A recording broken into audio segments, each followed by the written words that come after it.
Polling breaking news చూస్తున్నాం. మన మాజీ ముఖ్యమంత్రి కేసీఆర్ ఓటు హక్కును వినియోగించుకున్నారు. కేసీఆర్ స్వగ్రామం చింతమడకలో కేవీఆర్ఎస్ జిల్లా పరిషత్ ఉన్నత పాఠశాలలోని పోలింగ్ బూత్ లో కుటుంబ సమేతంగా కేసీఆర్ ఓటు హక్కును వినియోగించుకున్నారు. కేసీఆర్ వెంట మాజీ మంత్రి హరీష్ రావుతో పాటు పలువురు నాయకులు ఉన్నారు.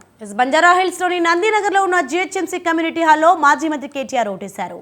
కుమారుడు హిమాన్షు, సతీమణి శైలిమతో కలిసి కేటీఆర్ ఓటు హక్కును వినియోగించుకున్నారు. ప్రజలందరూ బయటకు వచ్చి ఓటు హక్కు వినియోగించుకోవాలని కేటీఆర్ కోరారు. మంచి ప్రభుత్వాలను, మంచి నాయకులను, సమస్యలకు ప్రాతినిధ్యం వహించే వారికి ఓటేయాలని సూచించారు.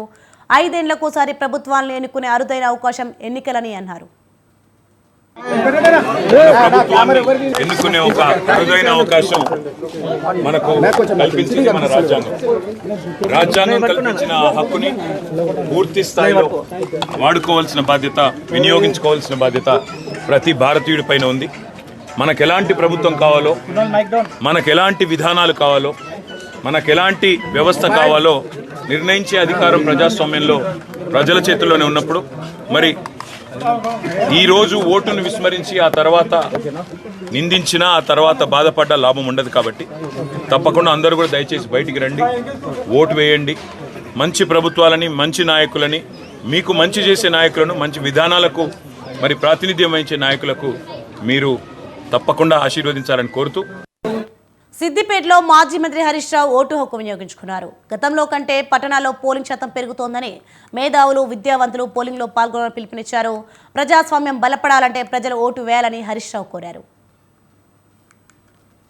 నియోజకవర్గంలో సిద్దిపేట శాసనసభ పరిధిలో భారత్ నగర్లో కుటుంబ సమేతంగా ఓటు హక్కు వినియోగించుకోవడం జరిగింది.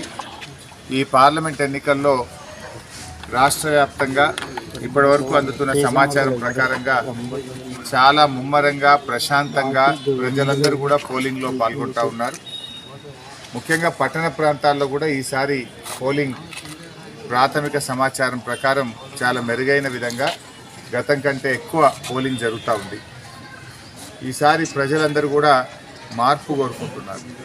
ప్రజలు ప్రశ్నించే గొంతు ఉండాలని, తమ కోసం మాట్లాడే గలం పార్లమెంట్లో ఉండాలని ప్రజలు.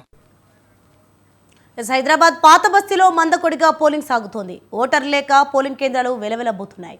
మన ఎంపీ ఎలక్షన్స్ జరుగుతున్నాయి, అదే మాదిరిగా కంటోన్మెంట్లో మన ఎమ్మెల్యే బై ఎలక్షన్స్ కూడా జరుగుతున్నాయి. అందరం కూడా మన ఓటు హక్కు ఉపయోగించుకొని మంచి నాయకుడిని, మంచి లీడర్ను ఎన్నుకోవాలని కోరుకుంటున్నాం.